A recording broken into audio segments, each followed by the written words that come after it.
this is Reverend Rod James, who's the field worker for the Assembly of Confessing Congregations. And Rod, you've got a congregation over here, haven't you? And you've come across to see what's happening. Yes, that's right, Ian. The Whittlesea Uniting Church is a member congregation of the ACC, and I knew some folk in that congregation, so a couple of days after the fire gave them a ring and asked if they would like a hand for a week. That was 7 weeks ago, and things have unfolded from there. Rod, tell us a bit about what you saw when you first came here. What was the feeling? Oh, it was unbelievable, Ian, as to the devastation, the loss of life. In this particular Strathewen community, 42 people had lost their lives out of a total of about 200 people just in a little valley. And they talk about something, the firefighters talk about a hot burn. And when there's a hot burn, the countryside is scorched in a way that doesn't occur with the natural grass bushfire. And so many of the trees, the roots are burnt out, and the countryside is just absolutely scorched and gutted. Rod, as we look around, we can see just black sticks, and it's like this for miles and miles and miles, isn't it? From Kinglake all around this whole plateau of territory. Can you tell us some of the comments? We've just been talking to Barry from local people as they try to describe the phenomena of the whole thing. Yes, they talk about a firestorm, and Barry's house, which is just below us here in the valley, 19 people were in that house as the spot fires were dropping out of the sky from the ash and so on. And for some time before the fire arrived here, they were defending that house, putting out the spot fires, and thought they were fighting the bushfire. But then the firestorm came, and one rather stocky firefighter was just blown off his feet by that. Another man spoke of his house being so hot that he let 3 cats out the door, and they made it about 3 metres and expired and turned into ash. His mobile phone melted in his pocket, and his glass windows softened and bowed in and then burst, and a firestorm burst through the house and blew the double doors off his lounge room as it went through, and so on. This is Reverend Rod James from the Assembly of Confessing Congregations and Hope Network, and he's heading up a work party program here. We can see the fence line, and it's part of the work that's happening here to assist local residents. Like 25% of the Strathewen area died in this fire. Yeah, 20 to 25% died.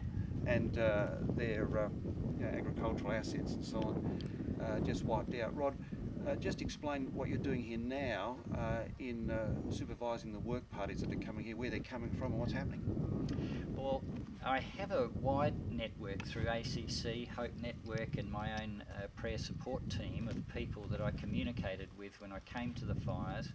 And there was a spontaneous groundswell of response, both in financial donations and also in offers of volunteers. So together with the Aberfoyle Park Uniting Church and a couple of lay leaders there, we've established a framework under which the work parties can be made up each week from people from different places. And we've got churches in Queensland, Victoria, South Australia that have expressed interest in that, and each week we're making up a work party of between 4 and 10 people, with one of us supervising that party. At this stage we are on cleaning up fence lines in readiness for refencing, doing chainsaw work, clearing tracks and fence lines and so on. Further down the track we hope to get more skilled labour into fence building and other reconstruction work. Now Rod, a lot of this has happened as a result of your own personal contact with people on the ground, and that's how the work has developed from that basic level. How much more do you think has to be done, and how much longer will this go on for? That's very hard to tell. Each time I've come over, and this is my 5th trip over here since the fire, I thought, well, maybe it's winding down, but until now it seems to have been widening up. And in 1 Corinthians 16:9, Paul says that he wants to stay in Ephesus at least until Pentecost, for a wide door has opened to me for effective work here, and that seems to be what has happened. As we were allowed into the area, I, using my own vehicle, drove up people's tracks. My motto in ministry is, there's nothing like showing up. And so I just showed up on people and listened to their stories, shared their pain, and by coming back time and again, a relationship has developed, and that has become the basis of us now being able to come with work parties and help those people. People can see that there is care happening here that's practical, and it's reliable as well. Now, there's something coming up, I think, is it next week, that's being organised, a healing rally or conference or event that you're involved in. Can you tell us a bit about that? Sure. Yes, I was contacted by some people who are organising a day-long festival on next Sunday, the 5th of April.